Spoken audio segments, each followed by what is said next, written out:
Nice job. Oh, thanks. That was pretty intense, though, actually.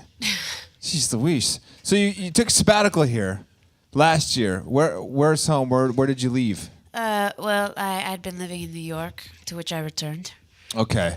But yeah, if you can call it a sabbatical, I was mostly on tour, but yeah. Yeah, that's not a sabbatical. No, but this is a good place to dry out and go for a lot of runs. Yes, eat it a lot is. of kale. What? It's the Betty Ford of the West Coast, really. The organic Betty Ford. I guess you could call it that. Yeah, we'll accept that. That's okay too. So why Portland? Did you have friends here? That's what drew you here initially? Yeah. I have friends here. My best friend lives here. It's a nice place to rest your head. So. And then how long were you here? And then when did you go back? I returned back in January. Okay. Yeah. And then while you were here, is that when you wrote the Mama acoustic album? Well, Mama Acoustic explores songs from a previous record that had come out last year. So it's these really gentle acoustic versions of some songs that otherwise are quite layered and produced. So Songs more like that are on the new album, and songs that are on the original Mama will be more like that over there, correct? You got it. Okay. Just want to make sure. Mm-hmm. So you were just here in town actually a couple days ago over at Music Millennium. Yes, I did a little in store there. Do you still go record shopping? Oh yeah. Is that a lost art form? Because I feel like it kind of is. I'm sure I'm a little bit older than you, but it used to be part of what we did as music fans. You go record shopping, and I guess you can still kind of do that with the internet.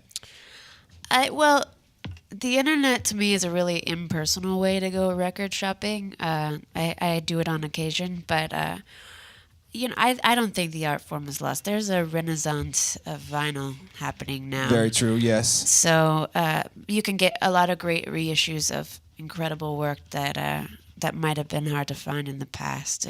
Mississippi Records here in Portland, for instance, is an incredible example of some a label that's bringing us old music in a really fresh way. So yeah, it's one of the few. If you look on the music that sells, MP3s and vinyl are the only two. Yeah, are seeing a slight spike in the up, which is great. Yeah, it's good. It's not as cheap as I hoped it would, though. Vinyl. I know it's a relic. You got to pay for it. And it usually comes with the digital download though too, which is kind of cool. And that's how your new record comes out. Yeah, we didn't even press CDs for the new record. We were like, we're just gonna go all the way. That's cool. Just vinyl and digital. And digital download. Yeah. You started playing when you were 4 years old. On the violin. On the violin. And then how does one progress from the violin to all that? I think starting young, you just get a curiosity for sound and get into 4-track. That also was a big influence for the progression for me. And,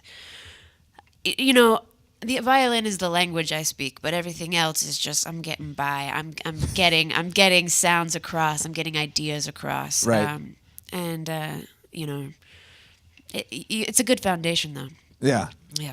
So you've also got some other work that you've done. You did some work with Dan the Automator. Uh-huh. People should know about that. Tell us what it is and how you two came together. Sure. I was playing a folk festival in Canada, and they have these workshops where they throw 4 or 5 artists on stage for like an hour, and they're sort of like, okay, go.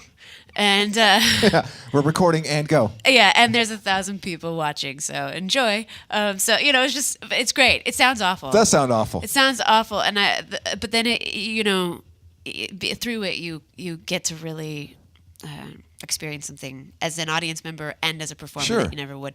So on one of mine there was Chad Van Galen, Esthero, and Kid Koala, myself, and Kid Koala and I kind of hit it off, and he, as legend has it, he held up his phone while I was playing at my solo set and left a message for the Automator and said, you got to work with this girl. So then, the rest is history. We made a band called Pillow Fight, and it's a side project for us both. Koala's part of it as well, and So. For those of you that don't know, Dan the Automator, he worked with the Gorillas and Handsome Boy Modeling School. He's really, really talented musician, producer, artist. And Pillow Fight Yes. Is the band. I'll shut up and you can play some more, and you're going to move over there. I sure am. All right, Emily Wells. Ladies and gentlemen, please, once again, a smattering of applause.